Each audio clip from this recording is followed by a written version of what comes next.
நீங்கள் ePro 15 use பண்ணுறீங்கன்னா நிறைய பேருக்கு சொல்கிற கம்ப்ளைண்ட் என்னென்னா, சார் எனக்கு வந்து பிடிஎஃப் கிராப் ஆகுது, இமேஜ் எனக்கு கிராப் ஆகலை, எப்படி தான் கிராப் பண்ணுறது சொல்லிக் கொடுங்க அப்படின்னு கேட்குறாங்க. ஸோ அவங்களுக்காக இந்த வீடியோவை வந்து நான் டெடிகேட் பண்ணுறேன். ஓகே, ஃபஸ்ட்டு நான் என்ன பண்ணுறேன்னா, கூகுளில் போய் ஒரு சாம்பிள் டிரைவிங் லைசன்ஸோடைய ஃப்ரண்ட் அண்ட் பேக் வந்து ஒரு ரைட் கிளிக் பண்ணி காப்பி பண்ணி நான் ஒரு பெயிண்டில் வச்சு இப்போ சேவஸ் கொடுத்து நான் ஒரு ஜேபக் ஃபைலாக நான் சேவ் பண்ணிக்கிறேன்.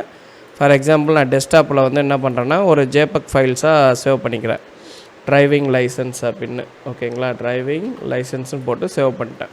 இப்போ இதை தான் இப்போ நம்ம வந்து ஃப்ரண்ட் அண்ட் பேக் வந்து கிராப் பண்ண போகிறோம். ஸோ நான் ePro ஓப்பன் பண்ணிக்கிறேன். ஓப்பன் பண்ணிவிட்டு டாக்குமெண்ட்டில் கிராப் இமேஜ் அப்படின்னு இருக்கும், அதை கிளிக் பண்ணிக்கோங்க. இப்போ கிளிக் பண்ணிவிட்டு நம்ம டெஸ்க்டாப்பில் வச்சுருக்கக்கூடிய இந்த இமேஜை நான் ஓப்பன் பண்ணிக்கிறேன். ஸோ ஓப்பன் பண்ணோடனே இந்தமாரி உங்களுக்கு வந்துடும். இப்போ நம்ம இதில் அழகாக ஃப்ரண்ட் அண்ட் பேக்கை வந்து கிராப் பண்ணணும். அதுக்கு என்ன பண்ணணும், ஃபஸ்ட்டு ஸ்டெப்பு கிராப் மோடுன்றதை கிளிக் பண்ணணும். பண்ணிவிட்டு எந்த இடத்துலேருந்து வேணுமோ அதை கிளிக் பண்ணி கரெக்டாக நம்ம பொசிஷன் வந்து வச்சுக்கிறோம். ஓகேங்களா, இப்போ நான் வந்து இது பொசிஷன் இது கரெக்டாக இருக்குது அப்படின்னு சொல்லிட்டு நான் ஒரு பொசிஷன் வச்சுருக்கேன். நல்லா கவனிங்க. ஸோ எனக்கு எந்த அளவுக்கு வேணுமோ அந்த அளவுக்கு நான் வந்து இந்த பொசிஷனை வந்து அட்ஜஸ்ட் பண்ணி வச்சுக்கிறேன். ஓகே, அடுத்து திருப்பி நான் இந்த பட்டனை கிளிக் பண்ணணும்.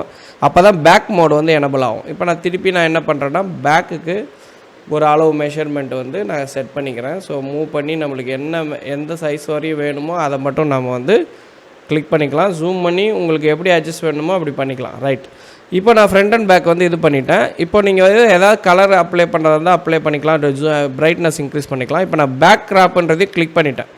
இப்போ வந்து ரெண்டுமே கிராப் ஆகிடுச்சு. இப்போ நம்ம அடுத்து என்ன பண்ணோன்னா அப்ளை கிராப்னு கொடுத்தோன்னா இந்தமாரி ஒரு மெசேஜ் வரும், front and back image has been cropped successfully அப்படின்னு வரும். ஓகே கொடுத்துட்டு இந்த இடத்துல இம்போர்ட் கொடுக்கணும். இதான் ஸ்டெப்ஸு.